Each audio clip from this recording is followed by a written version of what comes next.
we got late. I think this is a seminar which is very important at a very important time. And having spoken so much in English and shown to you that Minister Sahab can speak English, let me switch to Urdu.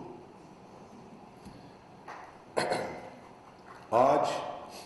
میں اس نسل کے نمائندے کی حیثیت سے کھڑا ہوں کہ جو تاریخ میں بہت شرمسار ہے. میں پاکستان 1986 میں دنیا کی بہترین تعلیمی ادارے سے ڈگری لے کر وطن آیا کہ میں اپنے ملک کی خدمت کروں گا، اور اللہ تعالیٰ نے مجھے اس کا موقع بھی دیا. مجھے آج بھی یاد ہے کہ 1997 کا جب سال آیا تو ہم سب بہت پرجوش تھے، چونکہ وہ آزادی کی 50ویں سالگرہ کا سال تھا. اور اگرچہ ہمیں اس بات کا بہت شدت سے ملال تھا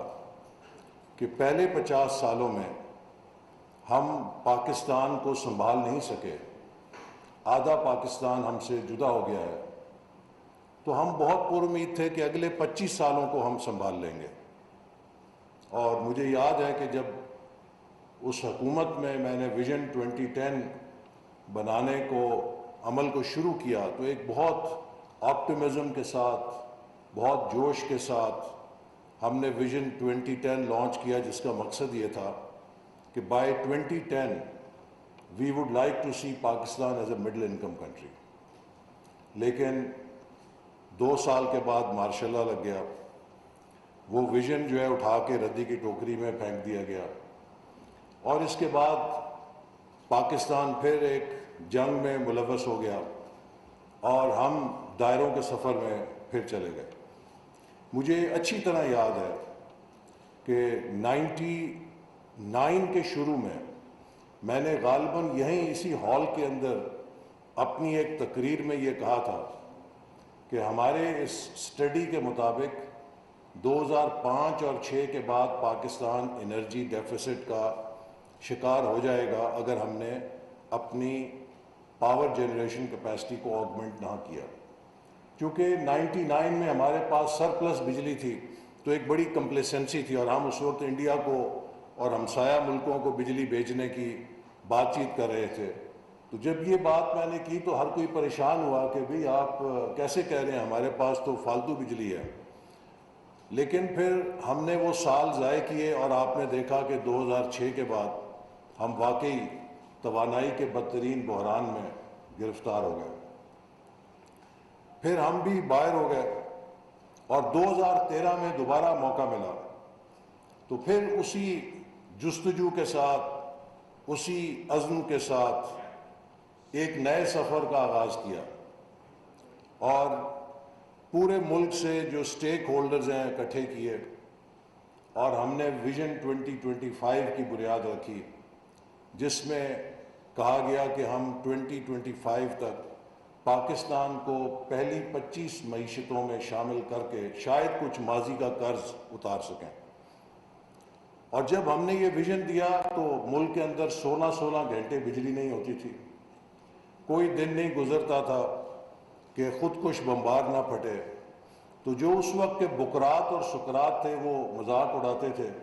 ٹی وی پر بھی اور ان مذاکروں میں بھی کہ یہ آپ کیسی باتیں کر رہے ہیں کہ جس ملک میں 16 گھنٹے بجلی نہیں، آپ اس کو پہلی 25 معیشتوں میں شامل ہونے کے خواب بیچ رہے ہیں. لیکن آپ نے دیکھا کہ پھر 2017 میں پرائس واٹر ہاؤس کوپرز نے ہمارے اس سفر کی تصدیق کرتے ہوئے کہا کہ اس رفتار اور پروجیکشن پر پاکستان 2030 تک دنیا کی پہلی 20 معیشتوں میں شامل ہو سکتا ہے. تو وہ ایک قسم کی ٹیسٹیمنی تھی، ایک قسم کی انڈورسمنٹ تھی. اور اسی شہر کے اندر 2017 میں یہ عالم ہو گیا کہ امریکہ کے سفیر میرے پاس آتے تھے، برطانیہ کے، یورپین یونین کے، جاپان کے، مڈل ایسٹ کے، اور ان سب کی زبان پر ایک ہی لفظ ہوتا تھا کہ excellency tell us how can our companies invest in Pakistan under CPEC. مجھے پوری دنیا سے جو وار کالجز تھے، چاہے وہ کیلیفورنیا کا نیول وار کالج تھا، چاہے وہ امریکہ کے دیگر تھنک ٹینک تھے، چاہے وہ کینیڈا کا وار کالج تھا، برسلز میں EU کی پارلیمنٹ کا تھنک ٹینک تھا، آسٹریلیا نیوزی لینڈ کے وار کالجز تھے، پوری دنیا کے وار کالجز سے ہر روز کوئری آتی تھی کہ ہم سی پیک اور پاکستان پہ سٹڈی کر رہے ہیں، آپ ہمیں کچھ انفارمیشن دیں۔ تو دنیا کو یوں معلوم ہوا کہ پاکستان کو کوئی ہولی گریل مل گئی ہے اور پاکستان ایک سفر پہ چل پڑا ہے۔ For the first time, world started to look at us for the right reasons. Investment potential of Pakistan, not for any security operation, not for any security threat from Pakistan, but they thought that here is a country جو کسی ایک Jio economic enterprise کا حصہ بن گیا ہے اور اب ہم اس کے ساتھ ملیں۔ لیکن شاید دنیا تو سی پیک کی اہمیت کو جان گئی، ہم کنٹینیوٹی آف پالیسی کی اہمیت کو نہیں سمجھ سکے، اور پھر ہم نے ملک کے اندر حالات میں تبدیلی پیدا کی۔ اور پھر آج جب 2022 میں اسی منصب پہ واپس آیا ہوں جو میں نے 2018 میں چھوڑا تھا، تو فرق یہ پڑ گیا ہے کہ 2018 میں جب میں نے حکومت چھوڑی تھی تو پاکستان کا ڈیفنس بجٹ بھی 1000 ارب تھا اور پاکستان کا ڈیولپمنٹ بجٹ بھی 1000 ارب تھا۔ نہ ڈیفنس ڈیولپمنٹ کی قیمت پہ تھا اور نہ ڈیولپمنٹ ڈیفنس کی قیمت کے اوپر تھی، دونوں 1000 ارب اپنے رائٹ کے اوپر تھے۔ آج 2022 میں جب میں نے یہی منصب دوبارہ سنبھالا ہے تو ڈیولپمنٹ بجٹ جو رواں سال میں ابتدا میں 900 ارب تھا وہ سکڑ کے 550 ارب رہ گیا تھا، اور اس کے لیے بھی اپریل میں وزارت خزانہ نے سرکولر جاری کر دیا کہ 4th کوارٹر کے لیے there will be zero release. Pakistan کی تاریخ میں اس سے پہلے یہ کبھی نہیں ہوا تھا کہ ڈیولپمنٹ بجٹ کی آخری قسط 3 مہینوں کی روک لی جائے اور وزارت خزانہ یہ کہے کہ ہمارے پاس یہ پیسے دینے کے لیے خزانے میں موجود نہیں۔ میں ڈپٹی چیئرمین پلاننگ کمیشن تھا جب ہم نے ایٹمی دھماکے کے بعد اقتصادی پابندیوں کا سامنا کیا۔ ہم نے اس وقت بھی کچھ تھوڑی بہت کٹ لگائی تھی ڈیولپمنٹ سپینڈنگ پہ اکانومائز کرنے کے لیے، لیکن پورا سال سارے کوارٹرز میں ہم نے اپنے ڈیولپمنٹ بجٹس کو پروجیکٹس کو فنڈ کیا تھا۔ تو میرے کہنے کا مقصد یہ ہے کہ آج ہم ایک غیر معمولی صورتحال میں کھڑے ہیں،